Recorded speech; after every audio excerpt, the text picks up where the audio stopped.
अगर तुम अकाउंट्स में पास होना चाहते हो तो इन कॉन्सेप्ट्स को भूल कर भी मिस मत करना, स्किप मत करना, क्योंकि अगले 50 से 55 घंटे में अकाउंट्स का पेपर तुम्हारे हाथों में होगा।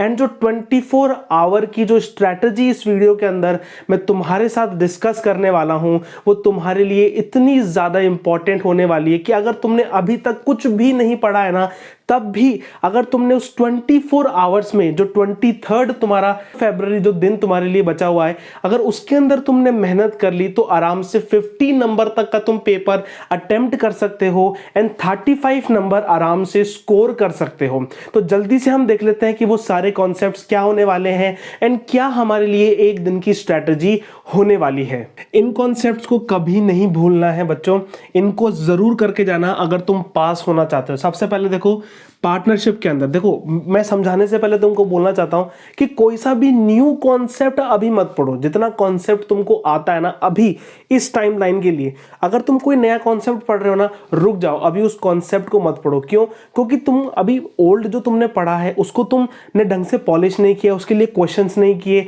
उसको तुमने रिवाइज नहीं किया। अगर तुम न्यू ऐड करते जाओगे ना तो पहले वाला भूलते जाओगे। जैसे ही ये वीडियो खत्म हो, आधे से 1 घंटे लगाना एंड जो भी तुमने ओल्ड जितना भी तुमने पढ़ रखा है ना उसको एक बार अपनी आंखों के सामने ले आना, उसको थोड़ा रिवाइज कर लेना, ठीक है? क्योंकि तुम क्या कर रहे हो, तुम आगे पढ़ते जा रहे हो और पीछे का भूलते जा रहे हो। ऐसा तुमको नहीं करना है। एंड जैसे ही तुम उस पार्ट को कंप्लीट कर लो, तुमको 1 घंटा लगेगा सब चीजें रिवाइज करने में। एंड अब तुमको क्या करना है, एंड तुमको अब ये कॉन्सेप्ट्स पर फोकस करना है तुम्हारे बचे 1 दिन के अंदर। बच्चों क्या होने वाला है, वो कॉन्सेप्ट्स क्या होने वाले? पार्टनरशिप का देखो, interest on drawing, interest on capital and past adjustment.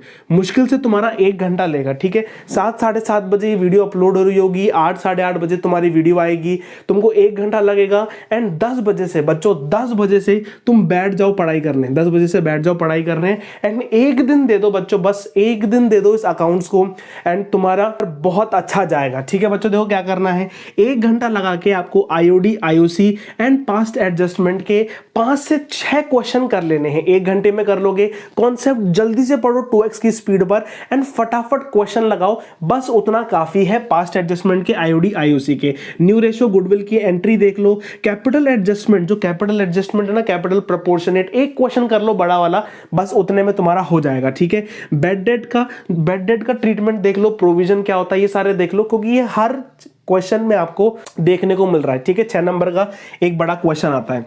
Loan account देखो पार्टनर का, ठीक है? एग्जीक्यूटर अकाउंट देखो कि देखो प्रॉफिट कैसे निकाला जाता है, ठीक है? रियलाइजेशन अकाउंट पूरा बनाना सीखो, कैसे बनाते हैं, 2 क्वेश्चन लगाओ रियलाइजेशन अकाउंट के, पूरा क्लियर हो जाएगा, ठीक है? और उसी की एंट्रीज, ठीक है? अगर एसेट बिका तो क्या एंट्री, लायबिलिटी टेक ओवर हुई तो क्या एंट्री, ठीक है ना? पैसे पेमेंट किया, डिसोल्यूशन एक्सपेंस दिया, उसकी क्या एंट्री, वो देख लेना। 1 घंटे में तुम्हारा ये हो जाएगा, 2 घंटे में ये हो जाएगा, 1 घंटे में तुम्हारा एग्जीक्यूटर एंड लोन अकाउंट हो जाएगा, ठीक है? उसके बाद अब तुमको आना है कंपनीज अकाउंट्स पे। कंपनीज अकाउंट में सबसे पहले प्रो राटा तुमको कंप्लीट करना है, four feature and re issue plus capital reserve. बच्चों इसमें टाइम लगेगा, इसलिए मैंने इसको 4 घंटे लिखे हैं, 4 घंटे लिखे हैं।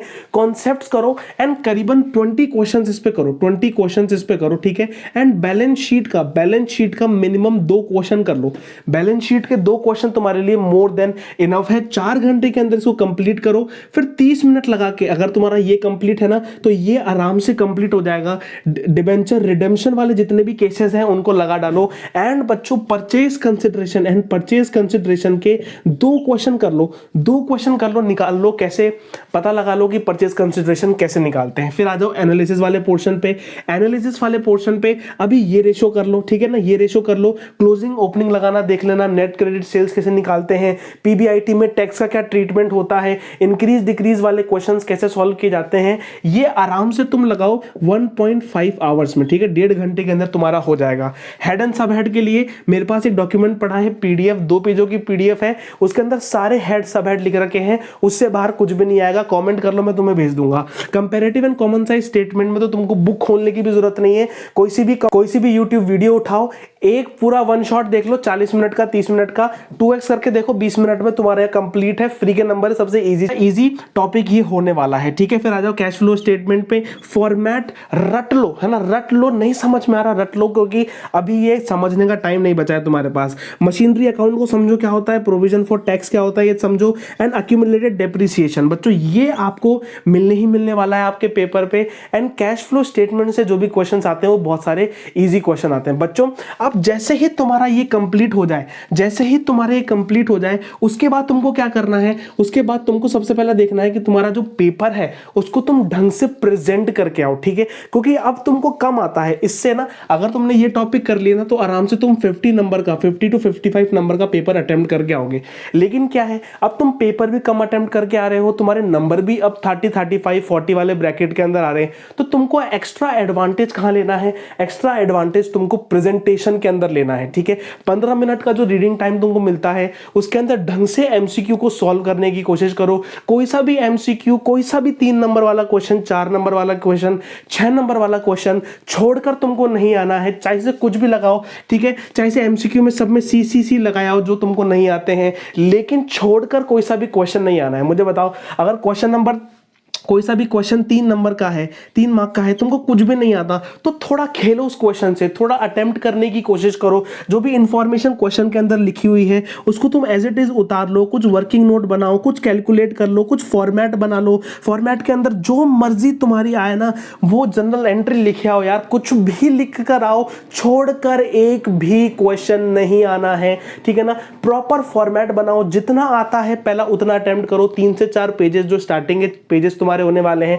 उसमें जो क्वेश्चन तुमको अच्छी तरीके से आता है वो करो, जिससे क्या होगा, एक्सप्रेशन अच्छा जाएगा। एंड बाद में ना तुम वो क्वेश्चन करो जिसमें तुमको डाउट है, थोड़ा कम आता है, ठीक है ना, वो वाले क्वेश्चन तुमको बाद में करने हैं। तुम्हारा ये गोल होना चाहिए कि तुमको पेपर को पूरा 100% कंप्लीट करना है, एक भी नंबर का नहीं छोड़ना है, कुछ भी लिख के आओ, छोड़ना नहीं है बच्चों। बस इस बात की गांठ लगा लो। तुमको कोई सा भी एमसीक्यू नहीं आता ना तो खेलो उस एमसीक्यू के अराउंड खेलो कि यार ये ऑप्शन अच्छा लग रहा है, एलिमिनेट करो यार, ये नहीं हो सकता, ये नहीं हो सकता, बी हो सकता है या तो सी हो सकता है, तो सी में ऑप्शन टिक करके आ जाऊंगा, ठीक है। कोई सा भी छोड़कर मत आना, क्योंकि कभी कभार क्या होता है कि पेपर हार्ड आने के कारण, टाइम कम बचने के कारण बच्चे क्या होते हैं, पेपर को छोड़े आते हैं। लेकिन मैंने आपके लिए वीडियो बना रखी है कि 15 मिनट के अंदर कैसे करें, कैसे यूटिलाइज करें टाइम को, पेपर प्रेजेंट कैसे करके आना है, मैंने वीडियो बना रखी है। कैलकुलेशन को फास्ट कैसे करना है, मैंने वीडियो बना रखी है। उस वीडियो को जाके देखो एंड उससे सीखो कि कैसे पेपर को प्रेजेंट करना है, ठीक है ना। इंप्रेशन अच्छा जाएगा, एक्स्ट्रा नंबर मिलने के चांसेस ज्यादा हो जाते हैं। वापस मैं बोल रहा हूं बच्चों, छोड़कर एक भी क्वेश्चन को नहीं आएंगे, सारे क्वेश्चंस को अटेम्प्ट करके आएंगे, ठीक है। तो ये वीडियो यहीं पर एंड हो जाती है कंटेंट वाइज तो बच्चों। लेकिन देखो अभी भी तुम्हारे लिए होप है एंड अभी भी तुम्हारे लिए चांस है कि तुम अपने इस अकाउंट्स के पेपर में मचा सकते हो। तुम्हारे पास अभी भी, तुम्हारे पास एक दिन बचा है यार, पूरा 23 जो मंडे का दिन है वो पूरा दिन तुम्हारे पास बचा है। तुम उसमें बैठो, पढ़ो, समझो, चीजों को जितना आता है उसको रिवाइज करने की कोशिश करो, है ना। तुम्हारे अंदर पोटेंशियल है, मुझे तो ये पता है। तुम पढ़ सकते हो लेकिन तुम पढ़ना नहीं चाहते हो सकता है कोई डिस्ट्रैक्शन है, हो सकता है पढ़ाई में मन नहीं लग रहा है, हो सकता है पहले से ही तुम ठान के बैठे हो कि इस साल तो फेल होना ही होना है। लेकिन नहीं बच्चों, एक फेल होने का टैग अपने ऊपर मत लो, ठीक है। क्योंकि अगर तुम एज अ मेंटर समझ लो या ऐसा बड़ा भाई समझ लो कि तुमको फेल नहीं होना है, ठीक है ना। तुम क्या पास नहीं हो सकते क्या, मुझे बताओ। तुम क्या पास होने का पोटेंशियल नहीं रखते क्या? तुम में इतना भी नहीं है कि तुम किसी भी पेपर में 27 नंबर ला सकते हो क्या? 25 नंबर, 26 नंबर, जितने भी पासिंग क्राइटेरिया होता है, अभी 27 है, क्या तुम वो भी नहीं ला सकते हो क्या? तुम ला सकते हो, तुम्हारे अंदर पोटेंशियल है। तुमको समझ में भी आता है यार, तुम समझ लोगे अगर तुम एक बार फोकस लगा के पढ़ोगे ना कुछ चीजों को, तुम 100% मैं गारंटी से, मैं तुम पर गारंटी ले सकता हूं कि तुम कर सकते हो, ठीक है। लेकिन तुम करना नहीं चाहते, ठीक है। वजह तुमको पता है, रीजन तुमको पता है, सब चीज तुमको पता है, ठीक है। लेकिन क्या हो रहा है, अंदर से ही एक सेटिस्फैक्शन आने लगती है ना, जब ज्यादा एग्जाम नजदीक आते हैं ना, तब मन में आ जाता है कि यार अब ठीक है यार, अब नहीं पढ़ा है तो फेल ही होंगे। लेकिन नहीं, ये माइंडसेट को तोड़ना है, फेलियर का टैग अपने ऊपर नहीं लेना है, ठीक है। क्योंकि कर सकते हो, आपके अंदर बहुत पोटेंशियल है एंड मुझे आप पर भरोसा है यार। तुम कर सकते हो। अगर तुम फोकस कर लिए ना एक दिन, तो क्या पता यार तुम 50-55 से ज़्यादा नंबर ला सकते हो। बस फोकस करना है, माइंडसेट को चेंज करना है एंड करेक्ट अप्रोच के साथ पढ़ना है। मैंने तुम्हें बता दिया कि तुमको क्या पढ़ना है, मैंने तुमको बता दिया कैसे पढ़ना है, कैसे प्रेजेंट करना है। अब है 24 घंटे तुम्हारे हाथ में होने वाले हैं एंड पेपर जब लिख कर आओ तब कमेंट करके जरूर बताना कि वो पेपर इनमें से आया है या नहीं आया एंड तुमको कैसी लगी ये वीडियो, कमेंट करके जरूर बताना। मिलते हैं नेक्स्ट वीडियो के अंदर। Till then goodbye, take care, thank you बच्चों।